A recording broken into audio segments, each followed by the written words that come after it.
हाय दोस्तों, कैसे आप लोग। मैं उम्मीद करता हूँ आप लोग ठीक होंगे।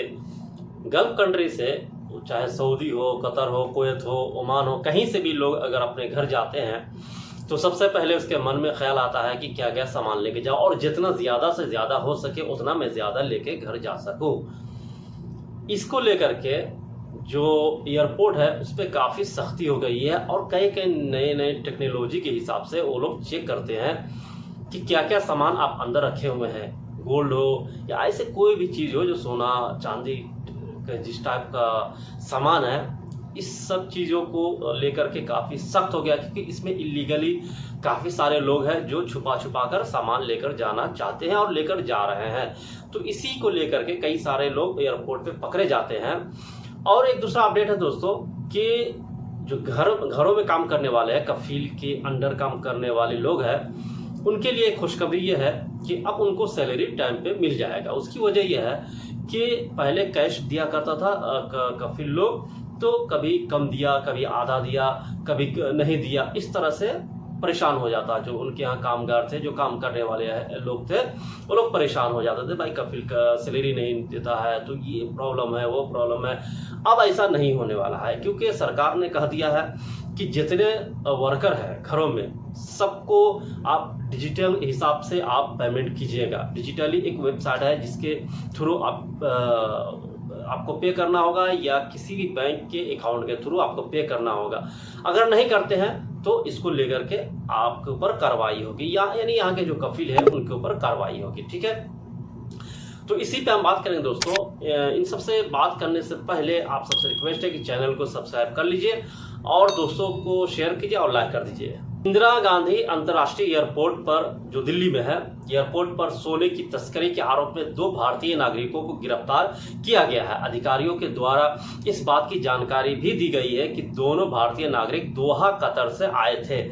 आरोपियों के पास लाखों का सोना बरामद किया गया है। मामले में ये जानकारी दी गई है कि आरोपी के पास 967 ग्राम सोना बरामद किया गया है, जिसकी कीमत इंडियन रुपी लगभग 60,98,000 होता है। दोनों आरोपी को कस्टम एक्ट 1962 के तहत गिरफ्तार किया गया है। ठीक है, इस मामले में आगे की जांच चल रही है।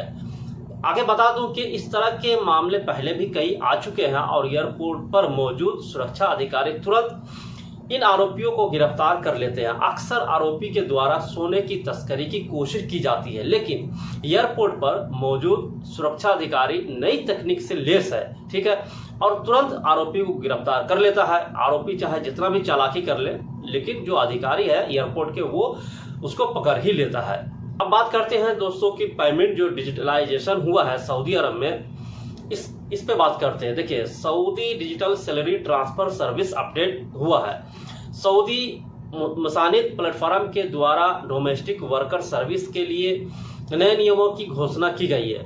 इस बात की घोषणा की गई है कि ऐसे नियोक्ता जिनके अंतर्गत 4 या उससे अधिक कामगार काम कर रहे हैं, उन्हें कर्मचारियों की सैलरी डिजिटल वॉलेट के द्वारा ट्रांसफर करनी होगी। ये लागू हुआ है। ठीक है, 1 जुलाई 2024 से लागू हो चुका है। अधिकारियों के द्वारा इस बात की जानकारी ठीक है कि ये नियम 1 जुलाई 2024 से लागू हो जाएगा। मसानिद प्लेटफॉर्म के द्वारा सभी घरेलू कामकाज के न्यूनतम को इस बात की जानकारी दी गई है और कहा गया है कि जितने भी नए घरेलू कामगार आ रहे हैं उन सब पे ये नियम लागू होना चाहिए। ठीक है, सैलरी डिपॉजिट करने के लिए नए घरेलू कामगार को डिजिटल वॉलेट में जाकर डोमेस्टिक वर्कर सैलरी आइकॉन ढूंढना होगा।